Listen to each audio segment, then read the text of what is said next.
Përsëri bashkë në studio tani të nderuar shikues, do të flasim për një temë shumë të bukur, për një shfaqje shumë të bukur në fakt. Të njëjtën e 20 marsit, pra të njëjtën e këtij muaji, 20 mars, në kryeqytet nisën shfaqjet e dramës satirike 15 ditë prilli. 15 ditë prilli nuk është e panjohur për këtë studio, se kemi folur më herët bashk, por do t'ja u kujtoj pas pak se si edhe pse. Këtë herë shfaqja vjen me regji të Driada Dervishit, interpretuar nga një kast prej 12 aktorësh, ndër të cilët 8 i përkasin trupës së teatrit Aleksandër Mojsiu në qytetin e Durrësit, ndërsa 4 janë të ftuar nga teatri kombëtar. Drama parodizon 15 ditët e fundit të diktaturës komuniste në Shqipëri dhe përcjell mesazhin se po nuk u mirëmbajt kujtesa kolektive, e shkuara e zezë mund të përsëritet. Ky është mesazhi. Në fakt, sot në studio, unë kam të ftuar shkrimtaren shumë të dashur, Anisa Markajan, që e mirëpres, autore e romanit dhe dramës me të njëjtin titull. Anisa, mirë se vjen. Më pëlqen të të thras kështu, të të drejtohem kështu. Faleminderit shumë që je në studio, e një mike e emisionit, dhe sa herë që vjen në Shqipëri, unë e dua gjithmonë një sinjal për të folur bukur bashk. Falenderoj, Nisida. Dua ta nis bisedën pikërisht duke kujtuar atë çast, atë intervistë kur ne kemi folur edhe për promovimin e romanit tënd, 15 ditë prilli, në cilin në fakt pata fatin të asistoja në tetor të vitit 2019. Si ndjeni sot, teksa ju jeni në Shqipëri dhe është një shfaqje përballë jush.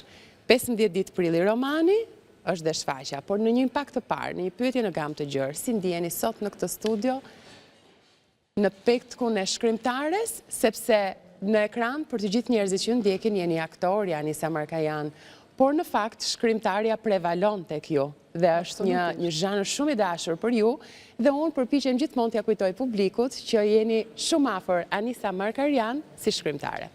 Po, edhe po bëjmë një llogari aritmetike, është tashmë veprat letrare ja te i kalojnë në numër roleve dhe skenarve. Si organizuat herë promovimi? Dua të kthehemi pak. Promovimi çuditërisht, jo çuditërisht, unë kisha dëshirën të kishim një sallë, sepse kisha shumë të ftuar, kisha shumë miq që dëshironin të ishin të pranishëm, dhe po e them çuditërisht sepse bëj lidhjen me aktualitetin e sotshëm ku jemi me dramën. Promovimi u bë në sallën e vogël të Art Turbinës, që i përket të teatrit eksperimental, dhe për mua duhet përfaqësonte një fest për të festuar pak a shumë rikthimin tim në art. Sepse pothuajse mbas 30 vjetësh unë isha kushtuar vetëm mjekësisë, mërgimi i ka këto, nuk mund të jesh polivalente, duhet të ndjekësh një shteg në mënyrë që të përforcosh bazat dhe pastaj sigurisht pasionet dhe ëndrat mund të kanë kohën e tyre. Ne kemi patur mundësinë flasim për gjithçka mbi ju edhe për mjekësinë, por nuk është rasti tani sepse unë dua të fokusohem tjetër kund. E aty ku isha, pra pikërisht një promovim i konceptuar si një spektakël artistik, ku përveç të tjerash ju dhe miqtë tuaj aktor, kujtoj këtu vlen përmend sparizojnë Raimonda Bulku, Cerga, Shena, interpretuan edhe 2 fragmente të dramatizuara nga romani. Ke kujtesë të shkëlqyer. Pikërisht atë po thoja çuditërisht sepse jemi 5 vjet, 5 vjet e gjysmë më pas, nuk është se e parashikoja që romani do të kishte pikërisht këtë një jetë të dytë si një dramë do të ngjitej në skenë.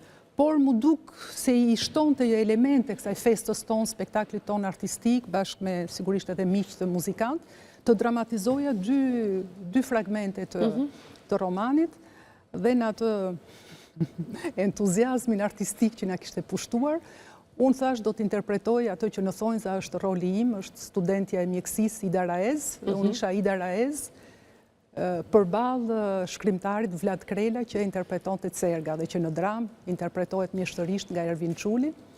Ndërsa Monda Bulku kishte rolin e Gitës, që sot interpretohet nga Yll Kamujo, nga e madhe Yll Kamujo, dhe Karafil Shena luante Vilsonin që e interpreton Romir Zalla.